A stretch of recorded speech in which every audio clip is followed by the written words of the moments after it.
At a speed of 30 knots. Isang Coast Guard vessel, 2 Navy vessel at isang chopper na mula sa Amerika ang darating bukas sa General Santos City.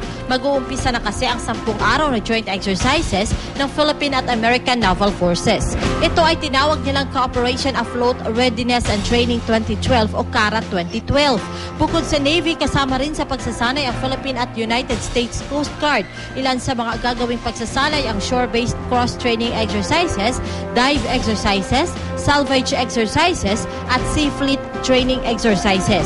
Pero paglilinaw ng Philippine Navy, malayo ito sa balikatan exercises ng AFP. Ang purpose ng exercise CARAT is to enhance yung interoperability ng Navy, US Navy, saka Philippine Navy in terms of naval operations, communications, maritime domain awareness. At may mga activities dito na may exchanges on expertise to share knowledge and skills. Suportado naman ni General Santos City Mayor Darlene Antonino Custodio ang joint naval exercises.